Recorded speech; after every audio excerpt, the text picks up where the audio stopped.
everyone, and welcome to today's episode.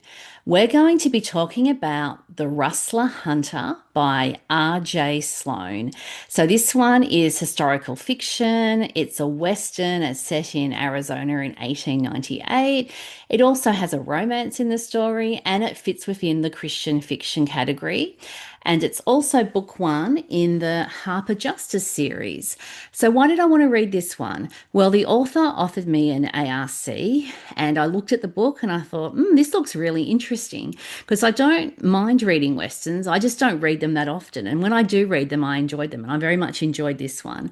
So, I'll add my usual disclaimer and many thanks to the author for providing an advance reader copy. And all the opinions that I express in this episode are completely my own. So let's talk about the book. The Rustler Hunter by R.J. Sloane is set in the Wild West. So it's 1898 and we're in Arizona before Arizona was a state. So it's when it's one of the territories. And this one has quite a few classic Western tropes. So we've got the cowboys, we have the law enforcement who are chasing the bad guys, the outlaws. We've got cattle rustlers in this one that need to be caught, and the law enforcement are working undercover. We have lots of danger, action, and adventure, and shootouts, and all the things that you'd expect in a Western. And in the background, we also have a simmering romance that's chugging along there. So I wouldn't call this a Western romance because if the romance wasn't in the plot would still stand on its own. But I did enjoy the romance being added in. It was a lot of fun. So anyway, let's talk about the first line, which is this one. Best I could tell, the thieving rustler was about 20 minutes ahead of me. So we start chapter one in the middle of the action and we meet our hero, whose name is J.J. Weston. He's 27 years old and he's a very famous rustler hunter who captures the bad guys and brings them in. And at the start of the story, he's chasing an outlaw who is on a passenger train. And basically, we see JJ in action. He's totally fearless and he walks into danger as if it's nothing. And it was a very big opening scene that he's in that I really enjoyed, where he's chasing this outlaw on a passenger train. So, anyway, let's introduce us to our other main character, who's Haley. She's 22 years old and she's a Pinkerton agent. And she's the daughter of a notorious outlaw. And she has an interesting family because all her siblings have moved into some kind of law enforcement or her sisters have got married. So she comes from a family with a father who was terrible and the children who have turned everything around and are looking to not follow in their father's footsteps. And at the start of the story, Haley's working undercover as a cook and a cleaner at a ranch in Arizona. And the first meeting between Haley and JJ is not exactly a great meeting. He really thinks it's quite dangerous for a pretty lady like Haley to be undercover on a ranch with all these rowdy, really rough characters who are very untrustworthy and of course they assume that there's some criminals that are at this ranch. So what she's doing undercover for Pinkertons is very dangerous. And Haley doesn't have a good impression of him and she really isn't quite sure what to make of him. And they're both attracted to each other, but from the beginning, they're like, no, I'm not going to pay attention to this. I'm going to ignore it. And of course, in a romance, you know how well that goes, and it never goes well because the attraction usually grows in the story.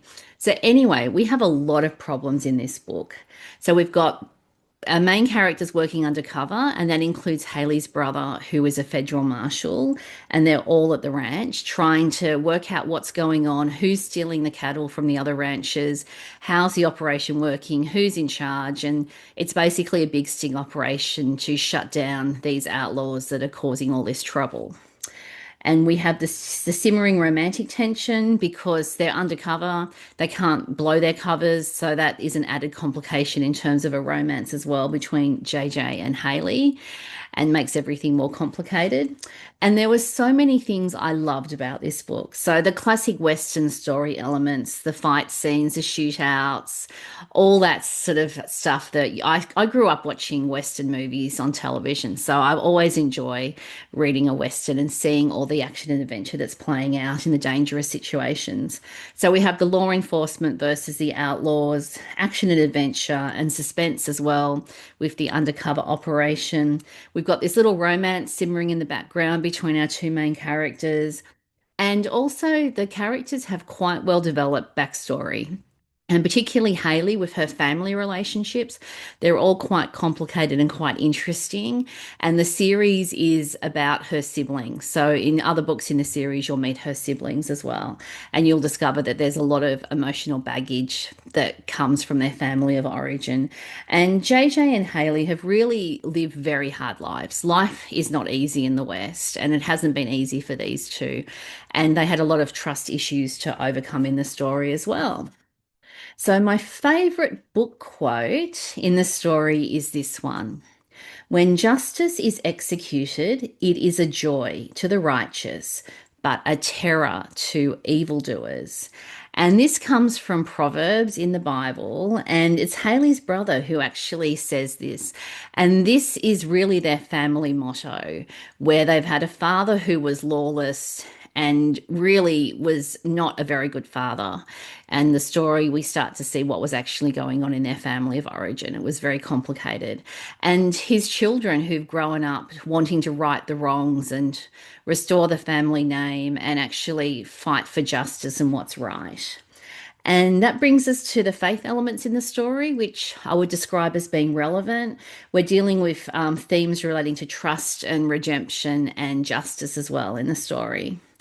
And in terms of the impact on me, I was really worried about the characters. There was a lot of danger in this book. It had those suspense elements that I really enjoy. So I was sitting there praying for the characters that they can get out of these tricky situations. And I also wanted the bad guys to be brought to justice. And I appreciated the mystery in terms of working out who the bad guys were and what was actually going on in the story as well.